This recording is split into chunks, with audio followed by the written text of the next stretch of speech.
a little bit of scheduling chicanery, and here we are with this week's Writers Chat. Ladies and gentlemen, guys, gals, non-binary pals, friends, writers, makers, doers, dreamers, pantsers, plotters, strippers, goth girlfriends, uh, ladies, egg cookers, nacho lovers, walk takers, window openers, enthusiasts, nudists, hedonists, nailers, bailers, haulers, drovers, scrubbers, theorists, typists, hootenanny likers, and most importantly, the comrades.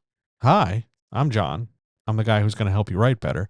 And this is the Writer's Chat for March the 4th. Well, the 5th? It's the 4th when I'm recording it. So how about the first week of March? We'll split the difference. And what I've got for you today are 13 questions to help you write better, to help you answer some stuff, get some ideas, get some help writing, put some tools in your toolbox. And it is my pleasure to bring them to you. Shall we get started? You want to do this? Let's do it. Question number 1. Again, there's a typo in the graphic. I apologize. Does an opening scene's exposition need tension? Okay, we have to talk about what tension is because that's where this question's coming from. Tension isn't only danger. Danger is a kind of tension. But tension is just something that needs to be resolved. Think about a spring getting coiled together.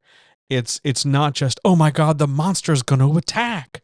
And it's not just, a sense of like urgency. Oh my God, the bomb's going to go off or anything like that. It's just something that needs resolution.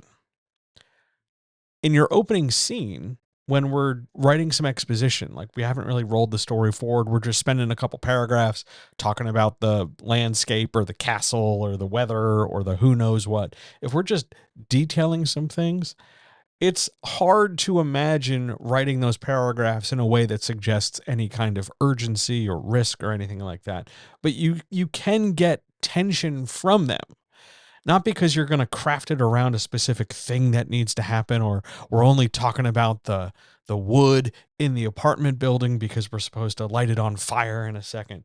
But instead, you're using a kind of exposition tool to describe things so that the reader gets a sense that, oh, well, there's more coming.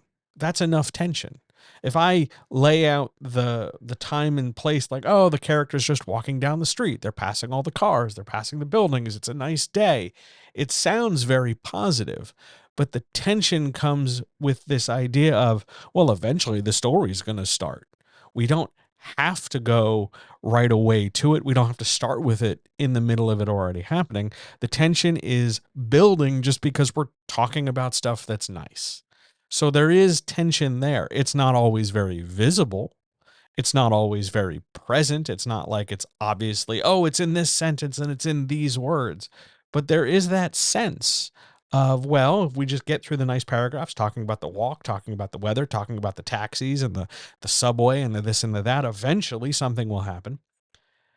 It's not an overt tension. It's called covert tension or subverted tension because the expectation is that tension's supposed to be big and out and in your face.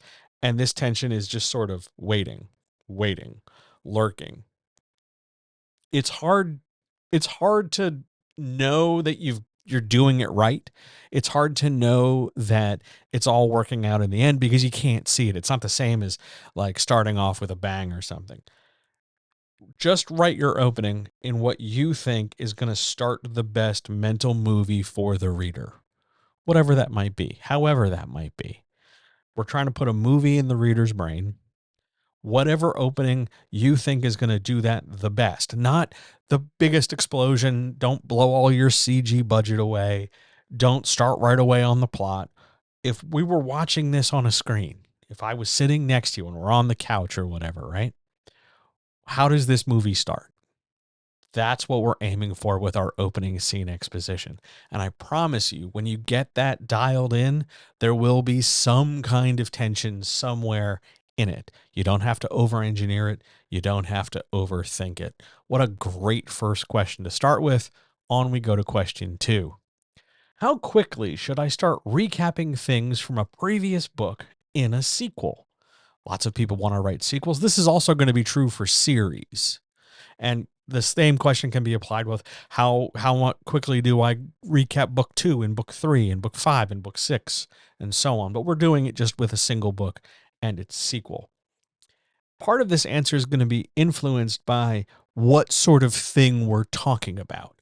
If it's an inconsequential detail, like we're just recapping where our protagonist lives, or we're talking about, their car that they got over the course of the first book, or it's something that's important to the story because it's going to facilitate the story in some way, but it's not like super plot critical. We could go without it and still be okay. That's the kind of stuff you can start with pretty early because the reader's not going to stop and think twice about it. It's just going to be, oh yeah, that they have a car. How they got the car, whatever. But if it's important, if we're talking about something substantial, like in the first book, our hero defeated a villain of note, and now they're in the second book and they're dealing with the ramifications of that victory, we don't want to rush right to it because that's going to make this story seem weaker because you're really just sort of tacking it on to the success of the previous one. You want to build up to it. How we want to handle this is we want to start back in the organization stage, not in the writing stage, but during our organizing period where we're putting together all our facts, make a list of all the plot points, big and small, from the first book. This happened, then that happened, then this happened, then that happened, then this happened, then that happened.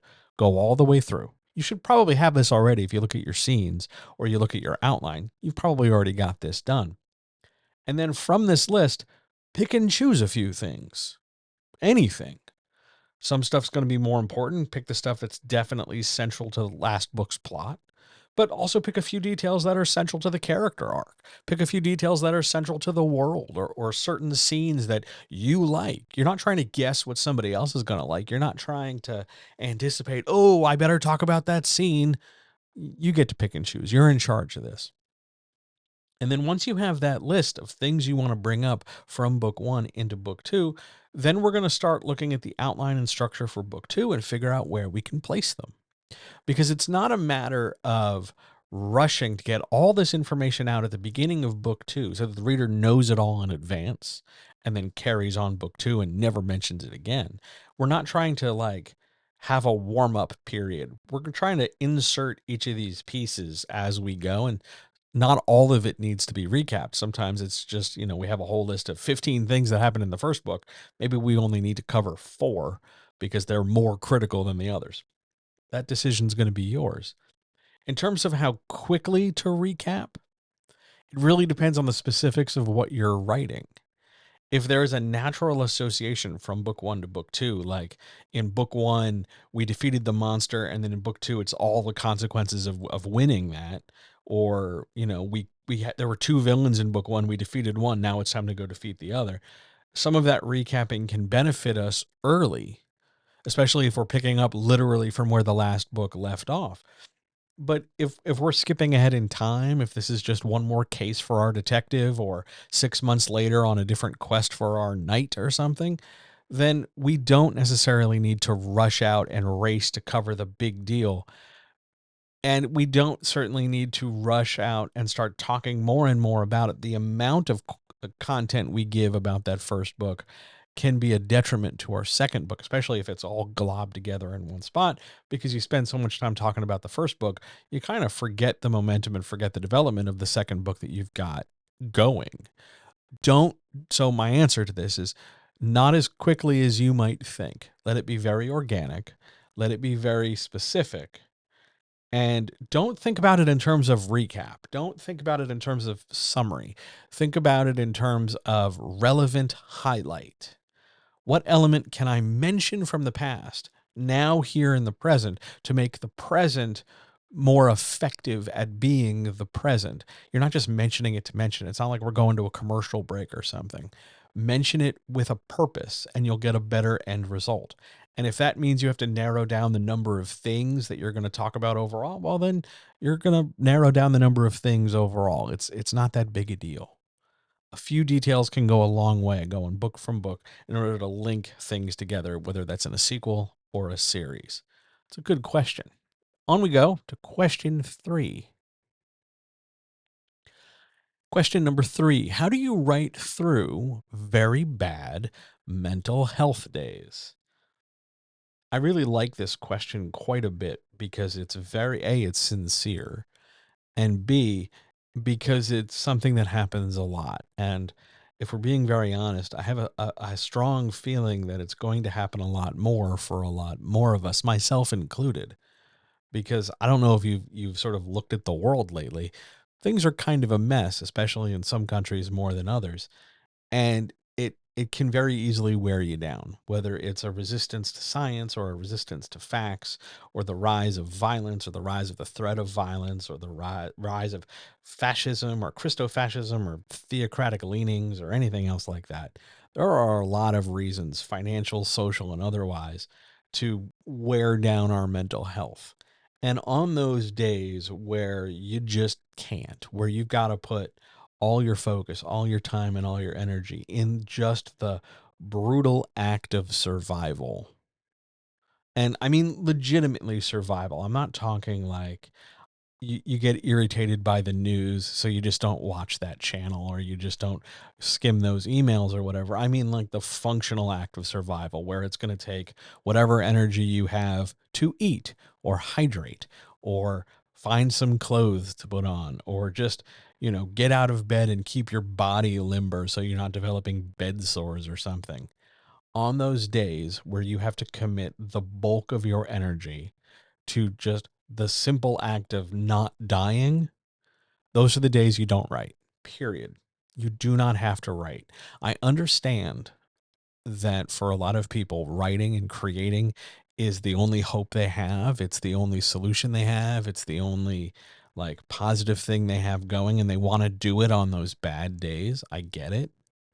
But if you only have a certain amount of energy, a certain amount of focus, a certain amount of ability to calm the anxiety or manage the depression, and to shield yourself from that, to buffer yourself from that, would make it almost impossible to write. I don't want you to end up in a situation where, yeah, you're going to write on a bad day, but you're going to get angry at yourself later because you didn't write enough, or you didn't write more, or you weren't somehow good enough to resist the mental health problems in order to write a masterpiece on a particular day. I don't want you to have to get in that situation where, because it's your only outlet or the only outlet you allow yourself to have, that it has to be done at like max perfection and max brilliance, because that's unfair to everybody involved. On those days where things are really bad, even, and I know this sounds really insignificant, but even a handful of words is enough, period. I understand that other days it would be better, but other days are other days, and we can only deal with the day we're at the time. So on those very bad mental health days, if you can write it all, one word, a sentence, anything is a success. And on the very, very bad days, you don't have to write. That's not a sign of failure or a sign of disinterest or any indication that you're not serious about writing, because sometimes we legit need rest and we need peace. And while we can't necessarily wait for optimal circumstances to present themselves just spontaneously, and then all of a sudden life will be better and we'll have to, we can go on about our day. There are situations where we're going to have to learn how to write and produce and generate hope and positivity and something for ourselves on those days where things are bad. And you've got to push back against some of that. But there are some days where the inertia, the amount of mass you'd have to move, is incredible. And on those days, don't write. Do your best every day. And sometimes that means you're going to write a little. Sometimes that means you're going to write some. And sometimes it means you're going to write a lot. And other days it also equally means you're not going to write at all. Don't Don't hold yourself to some inflexible standard that does not account for your humanity, because that's only going to weaken whatever mental health buttressing and buffers you have in place. Now, I don't have an audience, so there's nobody here in chat because I'm just recording this straight. It's just you and me talking. So I'm not going to stop and ask if you have questions. I'm just going to keep moving on to the next one. Question number 4. What oversaturated genre still has potential? Well, every oversaturated genre still has potential. The idea of potential is that any one book in a genre, no matter how crowded that genre is, no matter how beaten like a dead horse that genre is, no matter how similar 55 fucking things in that genre are, any one of those books could take off for any number of reasons. All genres have potential, even ones that have very few books representing them or keeping them alive or keeping them out there. There's always that potential. There are a lot of oversaturated genres. YA romantasy is very much one of the hot things right now. Everybody's got a big giant romance epic with a some kind of teen or new adult protagonist who falls in love with the wrong kind of person. Everybody and their mom's got magic powers or something, and they go on a little story, and there's some betrayal and some this, that, and the other, and then at the end of it, there's a love triangle or something, and we all yawn and stretch because how many times are we going to ride dragons or horses or chickens or turn around and deal with I don't know what kind of monster or problem and then resolve it and it won't matter. That said, I think right now, if we put down YA romantasy and just let it sit over there just for a second, and we pick up any one of our other new adult toys, NA, instead of YA, I think there's a lot of potential there to do more than just write a romance novel. I understand that romance is hugely popular. I understand that romance is a significant portion of the purchasing that people do. I understand that it's very trope heavy, that it's very escapist, that it's very, very popular for a number of reasons, ranging from explicit sex to very sort of vanilla writing that people can just sort of blank slate themselves into with a ton of self-insert characters. I get it. But if we step away from that, not to hate on it, not to shit all over it, but just to put it down for a minute, because we don't constantly only need to have that around. If we look at something like new adult, just straight up women's fiction, stories about regular people in regular circumstances to demonstrate to the readership that, oh, these are the stories and experiences that you might have reflected back to you, and you can find yourself here. It doesn't always have to be, like a magical quest with a magical place. It can just be a person in their story. I think there's a lot of potential there. I think it's really underserved there. I think also if we go back, not so much to the debate of hard or soft science fiction, but if we just look at science fiction, not even a series, just throw out some science-y, fiction-y ideas of varying depth or complexity, I think there's a lot of potential there. I don't think we always need to default to or push so hard on romance in the same way that we don't need to be over influenced by stuff like manga or anime in order to tell a certain kind of long form story. But I think new adult should be where we put more focus, more attention, both in terms of teaching, in terms of how do we encourage more people to write it, and here are the things that distinguish new adult from adult or new adult from young adult, but also to show its versatility and show its necessity, because we want to keep growing readership overall. And I understand that the number one purchaser of young adult books are women over the age of 18, between the ages of like 19 to 41, depending on what sort of data you're looking at.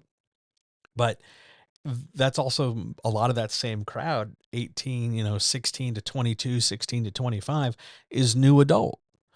And we don't only have to provide them this one avenue, this one outlet, this one kind of story. I think new adult can really be something if we just give it a chance and stopped waiting for traditional publishing to dictate to us that, oh yeah, I guess it's this turn to be popular. I think if we took that initiative on ourselves, we could really do something with it. On we go to question 5. When you're writing in an oversaturated genre, what should a writer be aware of? Well, a couple things. One, you want to see exactly what kind of stuff, story idea, premise, concept, theme, multiple themes, tropes, what kind of stuff, story element wise, is making the genre oversaturated. What is everybody else doing? And how do all those other books, and I say all, I don't need you to go out and read every single one of them, but look at the popular ones in the space. What do those stories all have in common? Is it the gender identity of the protagonist? Is it the complexity of the story? Is it just a sameness in the story? Everybody's on a quest. Everybody's got a bad boy, love interest with stubble and abs. Everybody's got, a clumsy best friend or a dishy gay trope or something. Find out what everybody's doing, even if they claim it's okay, and even if they call it a convention, and even if they say it's expected, whatever, find the similar ground that so many other people are covering. Why should you be aware of that? So that you can choose willingly to engage with it, or more willingly choose to not engage with it and make yourself, and give you a reason, make yourself a platform on which to stand out. That's definitely the first thing I would look at when we're talking about oversaturated genre. Second thing I would tell you to look at for oversaturated genre is the number of tropes. So you're going to have to, it's a little bit of a counting exercise here. How trope heavy are the popular things? Not so much what those tropes are, though that does matter. That goes back to that first part where we see the common ground. But is it very trope heavy? Is it trope light? Is it, we only have 3 tropes, but we use them and use them and use them and use them? Or is this more a case of like 15 tropes on display, like a box of Crayola crayons? You want to be aware of how trope centric or how trope focused this genre is, so that you know where you can sort of swim along with the other fish in the sea, and where you can swim upstream and stand out. Past that, one more thing to think about is theme. Do they have themes? Ideally, they should. What are they? Do the majority of the books kind of front the same themes? Everybody's looking for found family. Everybody's looking for confidence building. Everybody's looking for stand up to bullies, or do what's right, or believe in yourself, or every person is special somehow, some way. Whatever those tropes are that run so frequently through so many pieces of story in that genre, again, we're looking for opportunities to stand out. We're looking for opportunities to do something different, but also still stay within the bounds of what everybody else is expecting and kind of doing. Mostly, though, you're thinking about themes so that your story stands out. Because if everybody and their mother is writing a story where the 2 themes are found family and everybody is special, it's really hard. I believe it was Syndrome who said it best: when everybody is special, nobody's special. And that's really accurate here.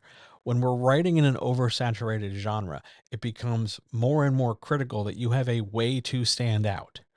And just so that we're clear, your plot, they go to this magic place. They do this magic thing with this magic sword, and my characters are different because they all turn into different, I don't know, fish or something. Your plot is not a thing that's going to be enough to make you stand out. Your plot can be a thing that will help you stand out, sure, but do not rely entirely and only on it to do that distinguishing from everybody else. Plot plus loads of other things. Plot plus theme, plot plus prose, the writing style, the construction, the dialogue, the exposition, the narrative flow, the pacing, loads of different factors that are fairly intangible but are directly related to craft and skill will help you stand out, no matter what your plot is, no matter who your main character is, no matter what the big bad villain that you have to fight is. Those factors, I think, too often get propped up as the only way a story can stand out, when we must be more prudent and more aware of craft, because it is truly in how we get the words on the page, and how those words on the page help the reader imagine the movie, that help you stand out from everybody else. On we go to question 6, a question that I have to tell you makes me want to pull out my individual eyebrow hairs. Question number 6: how can I make my spicy scenes spicier? I don't know if you can hear the sound of the face I am making, but it seems that we are now here in this space where all of a sudden we've got to talk about spicy scenes like we're 12 and 13 and we're giggling about the other middle school kids that we have some kind of crush on at the playground. We're grown ass people. There's sex scenes. How do we make sex scenes sexier? How do we write more evocative, titillating, arousing prose? I understand that the algorithm wants us to say spicy, or the algorithm wants to say, who gives a fuck the algorithm? All algorithms are created in order to manufacture sales and promote capitalism. They are not worth our time and attention. So rather than cater to them by making sure we use the right language, yawn, stretch, how about we just answer the question, how do I make things sexier? How do I make things more arousing? You've got two options. One, you can be more explicit. The danger in being more explicit is that some people, a portion of people, you don't necessarily know how many or who, but a portion of people will be put off by the explicit because they will see it as going too far. But it's your choice because you're the one doing the writing. You can be more explicit in terms of writing what the actual body parts are called, or in terms of what the actual body parts are doing, or in terms of what the actual characters are doing. You don't just want to stop at the simplistic answers of it felt good or then this happened. And you certainly don't want to rely on euphemism, because then we just run into these sort of silly, distracting things about, plunging man onions and thrusting lady shapes. And it becomes impossible to sort of understand what we're talking about because we're trying so hard to not be overt that we sort of lose track of everything. I always, every time I see a lot of euphemisms show up in a romance novel, I imagine the most like bothered Karen, the most bothered person who would immediately run to a manager the second a quesadilla's internal temperature is 3 degrees slightly off per bite, or who would just, have a problem immediately with just existence. And they're the ones complaining that, oh my God, people have bodies, and oh my God, bodies operate in a certain way, and oh my God, people engage in activities to make their bodies feel good, etc., etc. You can be more explicit. You can be more direct in what characters are doing. One of the other things you can do is slow down and describe these scenes with more detail in a more explicit way rather than just quickly, hasten everybody off to. And then we went to bed and the next chapter opens. We can spend time, we can operate two bodies in space and see, okay, well, this character does this and this character does that. And then they do this and this part goes here and this thing does that. And you think through the actions. And if you take your time and you are descriptive and you are giving a sense of visualization and context, how does it feel? Not just is it good, is it bad, somebody's happy, somebody's unhappy.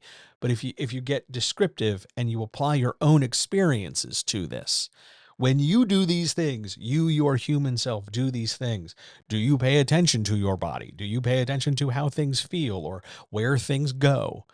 Take that experience, because it's the clearest one you have, and get it into the text.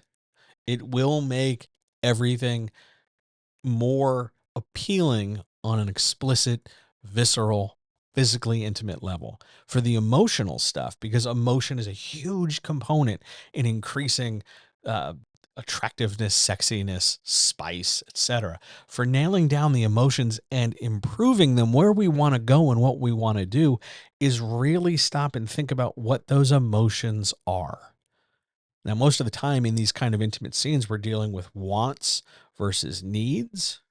A character wants this and feels so intensely about it that it transforms into a need.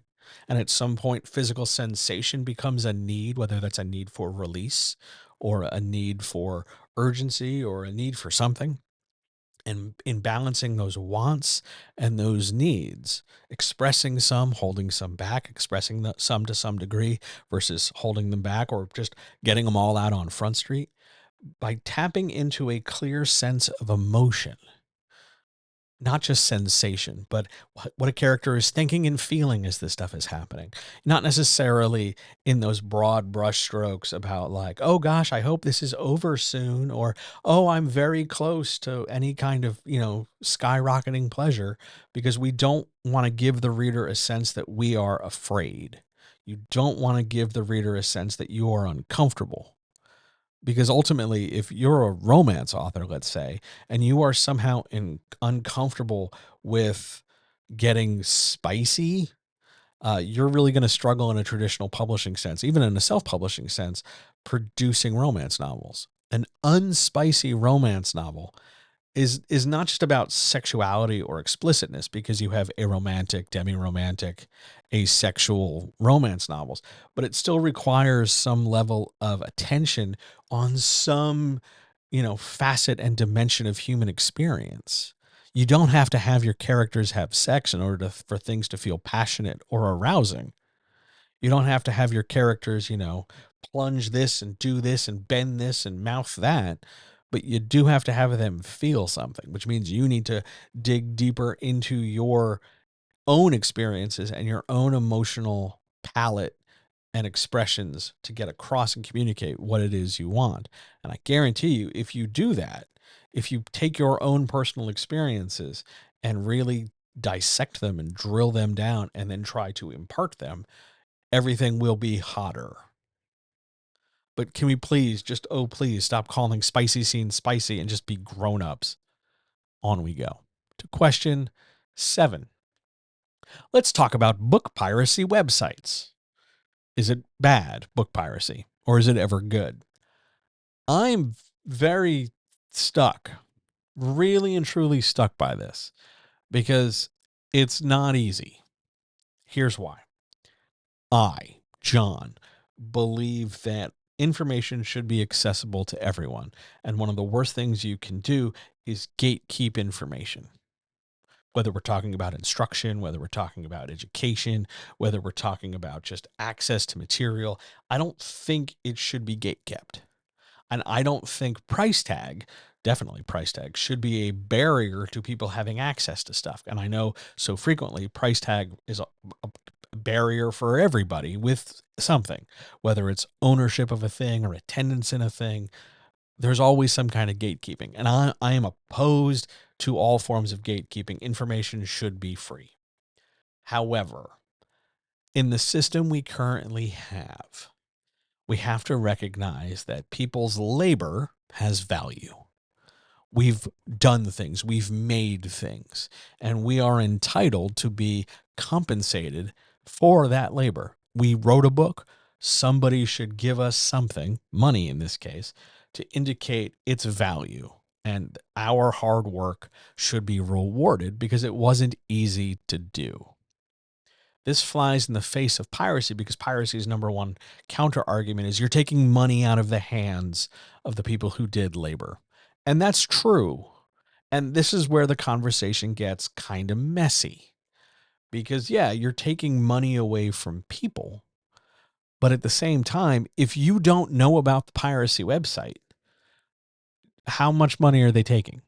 If you didn't know it existed, who's it really hurting?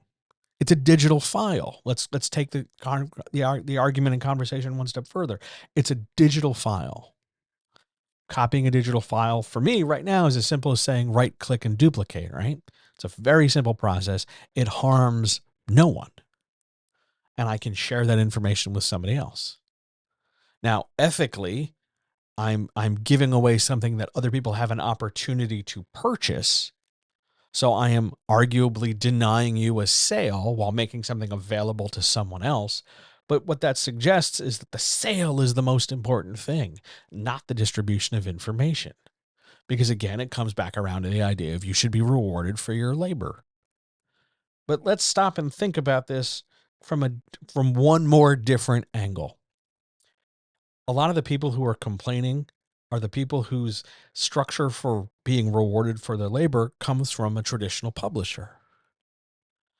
If they paid better, book piracy wouldn't matter so much, because they will have been properly compensated so that whatever happens with the books after they've made it, they've already got their paycheck.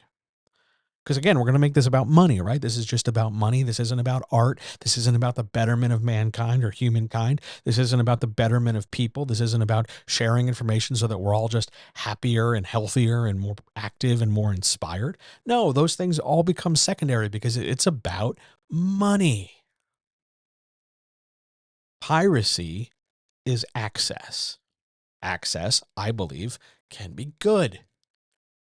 Denying people access to material through gatekeeping, I think, reinforces structures that allows people to stay uninformed, oppressed, held down, and harmed. I have friends in this field whose books have been pirated. My work has been pirated. It doesn't bother me because I can go make a different thing and move on. And it would be nice to have that money because our system is so money centric, but I'm not hurt over it because I'll go make something else where somebody will pay me directly for my labor because that's what I want to do. That's how I want to be. I don't want to contribute to the system much beyond that because business and capitalism sucks. But I have friends who get very upset about, oh my God, my book's been pirated and people are taking money out of my hand. Are they? Are they really? I would challenge my friends to really stop and think about if somebody's rolling up to your house and lifting the money out of your wallet, or if you're angry about the potential sale being lost. Because a potential sale is imaginary. That's like being angry at the tooth fairy. Book piracy for me is a really tough thing because I I want information available and I want people to have books and I want people to make books because they enjoy making art. But the minute we start bringing in money and obligation to it, we run into a whole set of other problems that a lot of people aren't comfortable dealing with. Because again, to me, this has always come down to I wasn't properly compensated initially. I wasn't validated. I wasn't rewarded enough. So all these other future rewards and validations, I'm being denied. If the publisher gave the writer more money up front, would they be so mad about piracy? Okay, fine. Let's talk about this from a self-publishing dimension because a lot of people watching this will go self-publish. Piracy happens a lot, especially in sort of the fishy circles and boundless space of self-publishing where AI can scrape a lot and a lot of low budget books can be rehashed through medium effort books and eventually it's just slop propagating slop. You've got to stop and think about why you do what you do. Because it's not like all the pirates are taking all the money. You're still selling your book. And yeah, the potential sales are a thing, but again, potential sales are illusory. They're made up. They're imaginary. It's a speculation on our part. It's a tooth fairy. You can always write another book. You can continue to sell this book while the book is also being pirated. And again, if you didn't know the pirate website existed, whatever it might be called, if you didn't know it existed, how would that change your day? Right now, as I record this, it's very possible that there's some other, book piracy site just getting started today, right now. It's possible. I don't know anything about it. I wouldn't know where to Google. I wouldn't even know what it's called or who runs it or where, but it could exist. And that thing right now could be taking my work. It could be taking, I don't know, my posts on Substack or my podcast or the role playing game I wrote. And it could be posting that and you could just download it. Okay. How is that hurting me? Truly, how is it hurting me? I'm still recording. I'm still going to keep talking. I'm still going to make things. And tomorrow I'll go make more things. And the day after that, I'll go make more things. What I would encourage you to do is figure out where you sit in this fight. Money is important and money is tight for a lot of us and money is desperate and this volatile thing. And for a lot of people, money is the only reason they're making anything. But if you were really getting into this for money, I would encourage you to go find something else because there's a lot more money to be made elsewhere. If we're in this for the art, then the money is secondary, and you should have the confidence or the faith enough that you can keep producing different things and keep generating some kind of income. It won't be this big giant number anymore because those days are gone, but you can always keep creating and always keep selling and always keep producing, and piracy will always pirate because it's been happening this entire time, and it wasn't a problem until all of a sudden you realize that it was maybe affecting you this one time, this one way. It's a very messy, tough discussion, and I would love to continue it. I would love to talk more about it. So if you'd like to, by all means, find me on social media. Let's have a chat about it. I'm not really going to budge on the sense that capitalism is part of the problem, but I'm certainly willing to hear multiple points of view. And I would encourage multiple people to come at me with, like, well, it's taking when we talk about this, we mean this. Like, explain yourself rather than just taking this position that we have to reinforce the structure and the gatekeeping and the way things are, because the way things are is hurting other people. And it's, I think, time we recognize that. It's the start of a conversation that I think needs to happen. On we go. Question 8.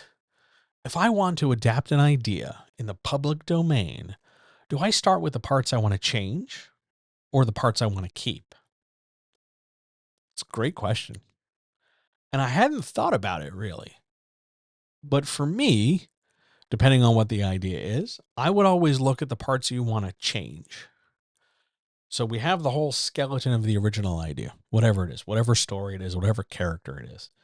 And we know the material operates in a certain way. Here are the beats, here are the parts. It does this, it does this, it does this. It starts here, it ends here.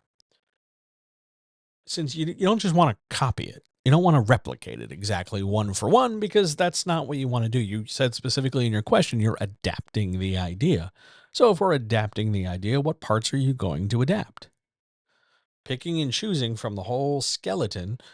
What new things are you bringing in? Okay, let's change this. Let's, modernize this story. Let's bring in extra characters. Let's gender flip something. Let's take gender away. Let's change the setting. Let's add an extra thing. Let's make it all about Muppets or something. I don't know. Find the parts you want to change and plug in the new parts, keeping some amount of the original idea recognizable so that you can use it to your advantage.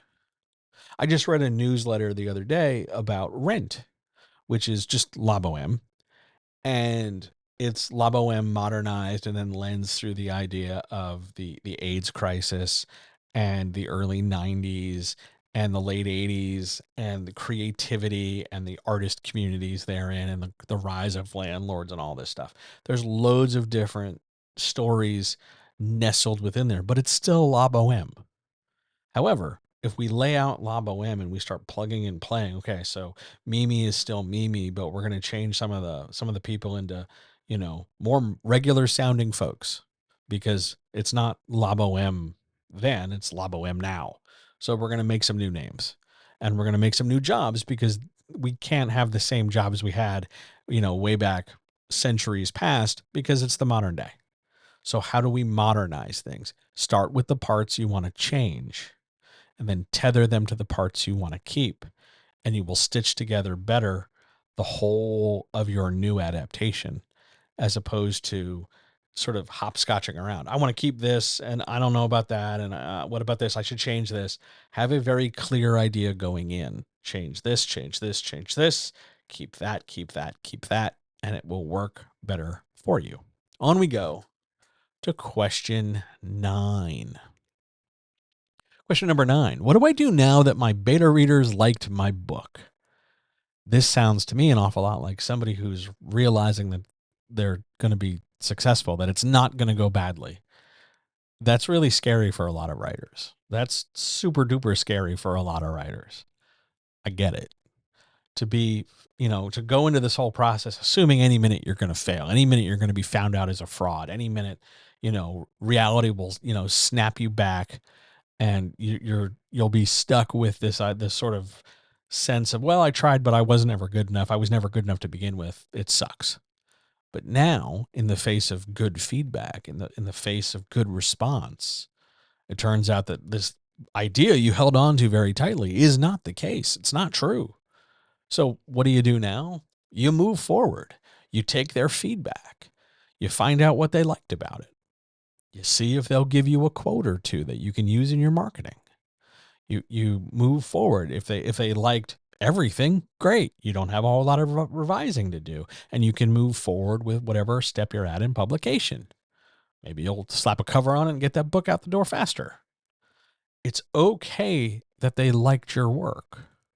It's okay that they liked so much of your work that you don't have a lot of other stuff to do. You were expecting them to hate all of it and having to make so many changes in order to adapt and clean everything up. But if they liked 90% of it, yeah, you're only going to have 10% to deal with, if you choose to. Because remember, beta reader feedback is still optional. You can still say, thank you, beta reader. But I'm not going to make those changes, or I'm not going to do this, or whatever. Thanks so much for your opinion, but let's move on. You don't have to suck at something. You're allowed to be good at something. You're allowed to do well and feel good about it. So if your beta readers liked your book, congratulations. That's wonderful. I'm really happy for you. Just move on to the next step. Do some marketing, take advantage of them liking your book, see if they'll give you some extra, testimonials or praise that you can publicly distribute and say, hey, look, Bob over here really liked my book. Bob called it a scintillating thriller or something. Maybe you can use that phrase, scintillating thriller, in marketing. Who knows? But feel good definitely would be step number one. And then take advantage of that positive momentum and move on to the next step would be step two. That's what you should do. On we go to question 10. Which is best, Atticus, Vellum, or InDesign? If you don't know what those things are, those are ebook formatting softwares. That's what we can use to make an ebook. Best, I'm making air quotes, best is incredibly subjective. I've used all three. I like one over the other two because I found it the easiest to use for me. I liked Vellum over Atticus and InDesign. InDesign has always intimidated me. Atticus, I just, on the particular day, it just didn't click with me. Vellum has always been something pretty straightforward for me to use. But on the whole, the best choice is the choice that you can use, or the choice that you go farm out your book formatting to. If you go hire a formatter or something, or a designer, whichever is best is the one they're going to use to help you accomplish your goal. There's no wrong answer here. Somebody's going to like Vellum for the same reason somebody else is going to like InDesign. Somebody else is going to like Atticus more than somebody else likes Vellum. It's fine. They all do the same job, and they will all help you reach your goal. You don't have to, pick and choose, like, I've got 3 books, so I'll use a different one each time. You don't have to shop around like that. Just pick one you like and stick with it because it has a job to do. It's a tool in the toolbox. I would not say one is better than the other. There are advantages to some over others, price, access, speed, whatever. But at the end of the day, it's a tool to help you do a thing. So if it's doing it, great, keep using it. If you need to switch because you're unhappy with the results, try something different. But don't look at this in terms of there is a best and I have to only use the best, because at the reader level, no one's going to stop and care because they're just going to read the book. Question 11. What's a good way to get better at networking if you think you're boring and uninteresting? Well, all right. First of all, I will immediately dispute the idea that you are boring and uninteresting. You can be lots of things, but I've never met a truly uninteresting person. I've met people who have an inability to access their comfort, like they're just uncomfortable in these situations. So finding out the things that make them interesting or exciting or fired up can be a little bit tricky. You've got to kind of navigate that discomfort, and then you get to the good stuff. But if you don't think you're very personable and you don't think you're very sociable that way, networking in the way everybody else is networking, which is usually just talking to people, is going to be difficult for you. But let's be very clear. You don't have to do what everybody else is doing in order to get the same results that everybody else is getting. This isn't, we're not following a recipe. We're not baking. We're not, applying chemistry or something where there's one set of rules and we have to follow them. Networking is about making a connection with another person. And there are loads of different ways to make a connection. Maybe it's certain social media platforms that appeal to you because of their culture or climate, or they allow you to, speak more freely because you feel more welcomed there or more encouraged there. And in those spaces, you are not boring and uninteresting, even if in person you would consider yourself boring and uninteresting because you don't like being in person and schmoozing and meeting people. Take advantage of the tools that help you be your best self. If you really genuinely think all the time, no matter what, you are boring and uninteresting, I would ask you a handful of questions. First, what is something you love aside from your book? And honestly, I would steer you away from, I like one TV show a lot, because we're going to see if we can add some dimension and depth to you. But what else do you like? There are things you like. You can be boring as shit and uninteresting and still have likes. What are they? What are some things you've done recently that left a positive impression on you? What was something you read, something you saw that made you think, made you feel, made you react? Even if it's negative, even if I read this thing and it really pissed me off. What was it? In those moments where you were inspired and moved and affected to have some kind of response, you are very actively not being boring and not being uninteresting. It might not feel that way because it doesn't present itself like everybody else. No one is asking you to like stand up in front of a room of 20 strangers and tell an amusing anecdote on the fly. But there are moments in your life where you are your best self. Find those moments.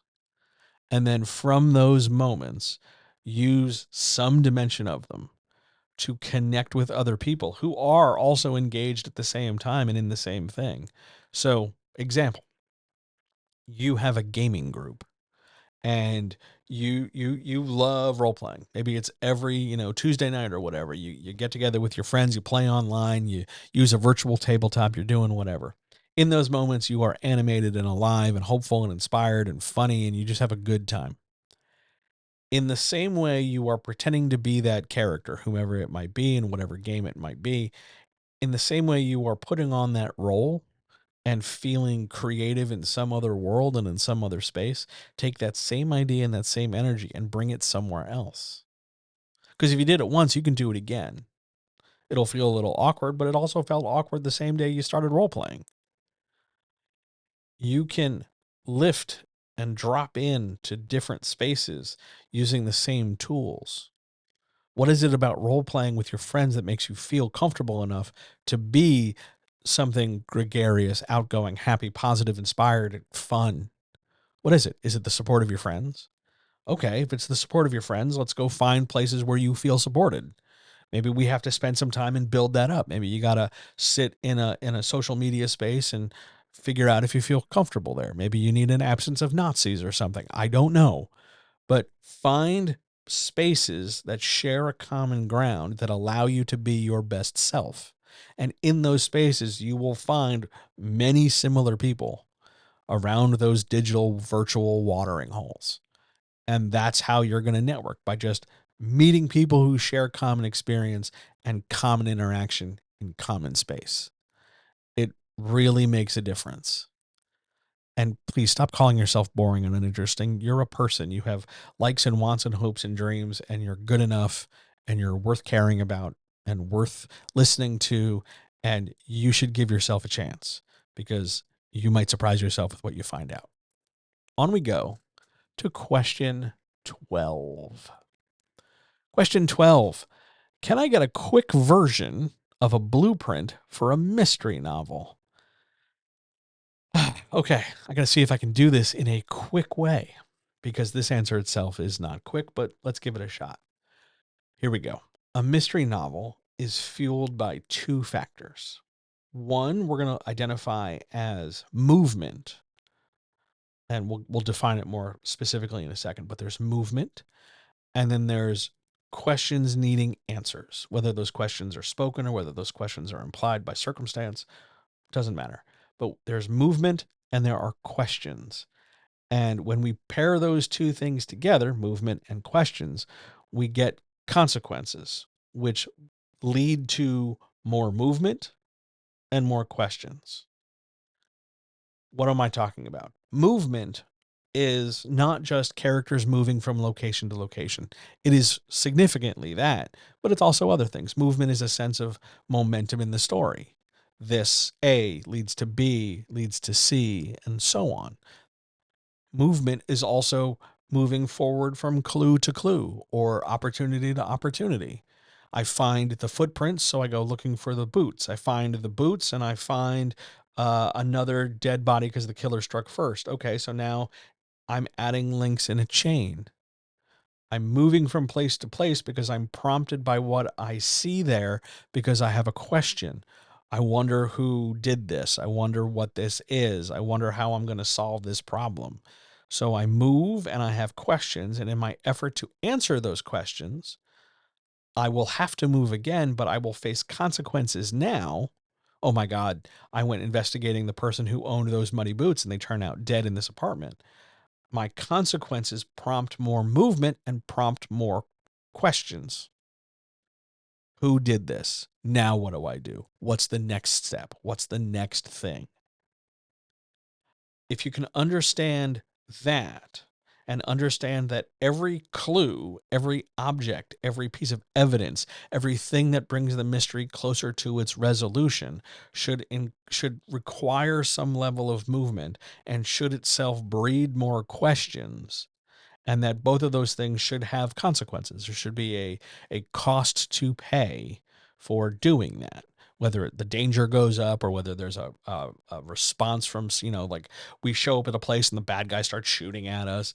There should be consequences and there should be more movement and there should be more questions until we have put together enough stuff, knowledge, clues, opportunity, whatever, to solve the mystery. That is the quickest way I can explain a thing that is not normally quickly explained. For a more detailed way about it, I know on the YouTube channel, there is a lengthier breakdown of types of mysteries, but if we're talking about structure, I am probably long overdue for walking through mystery structure overall, no matter what kind it is. So I've already got a Post-it note on the desk about putting together another video to talk about that. But on we go to our last question of the day. Question 13. If 90% of self-pub ebooks sell fewer than 100 copies, which is true, is that a marketing problem or a narrative problem?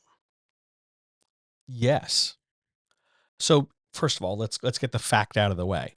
90% of self-published books will sell fewer than 100 copies each. That came up in court with Penguin. That's come across multiple different years of collecting publishing data since 2010. Things have been sort of trending that way more and more. Now, granted, more books are being sold, but that's not the same as each individual book selling more overall. And there is legitimacy to saying there's a real argument to make that the reason why it's not selling that well is a marketing issue. We're not making enough books available to enough people so that they will buy. There's no 101st customer accounted for. There's not enough outreach in people's social media circles to bring in new eyes to make new purchases.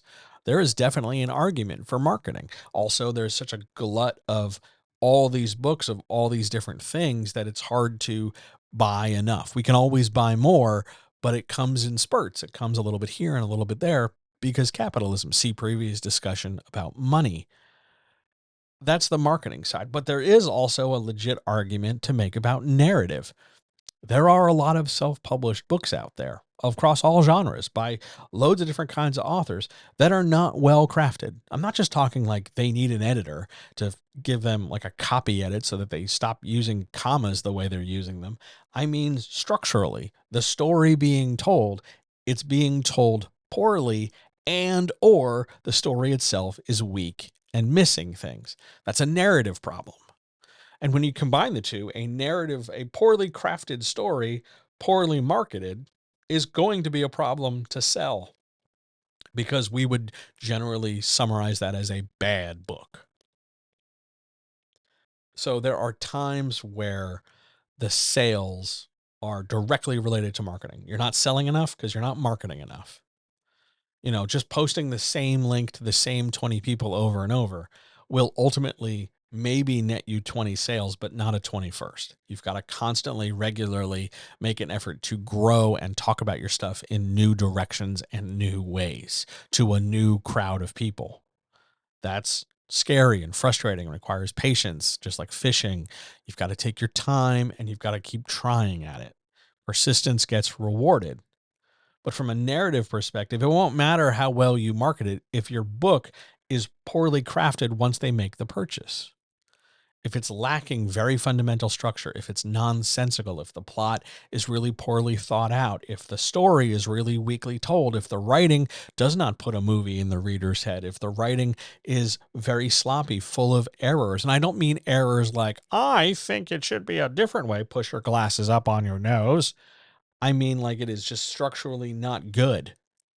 The writing is of poor quality. The writer is not putting their best foot forward. The writer is not writing to the best of their ability. They are doing a lot of problematic stuff. They are not just writing problematic content, but they are writing it poorly. Then no matter how we market it, we could spend $1 million and the book could still be a narrative mess because marketing and narrative are two related, but not similar problems. For me, I'm always going to look at the narrative first because the marketing is marketing, and marketing is an octopus with many arms. We can deal with that in word of mouth. We can deal with that with pay for ads. We can deal with that on social media. We can deal with that visually. We can deal with that in loads of different ways.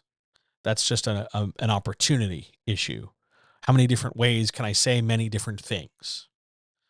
But if I don't have a story to back it up, if I don't have, something that I've made an effort to make in its best shape, it won't matter what platforms I use or how I talk about it because I have to have that finished, polished product. A good book, well told, well written, well crafted, intentionally, with all the parts working together and all the parts being told to the best of their ability. And the writer who really puts themselves on the page, they really got vulnerable. They really got expressive. They didn't just, yammer out a story or slop it together or poorly, crudely tell it like we're trying to write for adults, but it sounds like it's being told to a bunch of kids at story hour, or it's not all tell and there's a mix of show, or things are poorly described, or it's overly complicated, or whatever the hell the problem is. A good product, a good, well told story where a writer has improved themselves and their craft makes marketing it a lot easier. So your answer is it's both. It's both a marketing and a narrative problem. But for me, since I make my living doing it, I'm going to tell you to focus on the narrative first and the marketing second. Narrative problems turn into marketing solutions has always been what I tell clients. Because if you have a well-crafted story, you can immediately pull different elements from it and talk about them in multiple different ways to encourage better marketing. Oh, you're writing a story where, the prince turns out to be an evil prince halfway through. Well, let's market about that. Let's lean on that fact. Let's put that sentence into a pitch. Oh, you've got a murder mystery with, two convenient twists. Great. Let's put that into a graphic and throw that up on a book interview. Oh, you've got this, you've got that. Get it out on a blog or something. A better crafted narrative is an easier sell because you will have more tools in the toolbox to talk about on all those marketing platforms. Always solve the narrative problems first. And I don't think enough writers spend enough time doing that because they get bogged down in the idea that they just have to do it regularly. Like the writing is already hard. Now I got to juggle more things and make the writing better as I go. Yeah, art is hard. Art is hard. But solve your narrative problems first, and you'll find your marketing problems become a lot more manageable. All right. That was 13 questions.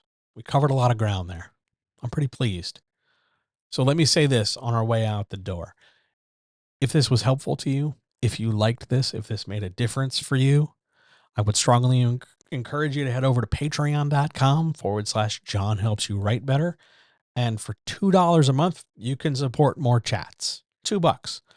I think you're also going to get, loads of other benefits from the Patreon. There's weekly, commentaries on films. There's weekly breakdowns of whatever I'm watching on streaming. There's lots of other stuff coming through the Patreon. So that $2 a month doesn't only support chats, but it sure does help. It helps keep the lights on. If you want more content, of course, you can check this out on the YouTube channel because I've got loads of different stuff up there and loads of stuff is always coming. And if you want me in your ear every day, talking pretty much like this, answering questions, giving you some ideas, giving you some strategies on how to do stuff, head over wherever you get your podcasted and just search for John Helps You Write Better. You'll find me. I'm around. And having said all that, if you want my help to solve those narrative problems or handle some of that marketing stuff or figure out a plan to get from point A to point B with wherever your writing is and whatever your writing goal might be, head over to johnhelpsyouwritebetter.com and you can book a free, free, totally free, no strings attached, free appointment where we can get started on figuring out how to get you from where you're at to where you want to be. Thank you so much for checking all this out. Thanks for being here. I apologize for the atypical presentation. It's just lots of irons in the fire, lots of stuff going on, but thanks for being here today. And I will see you next week right back here for more Writers Chat on March the 12th. That'll be next Tuesday. All right. I will see you then. See ya.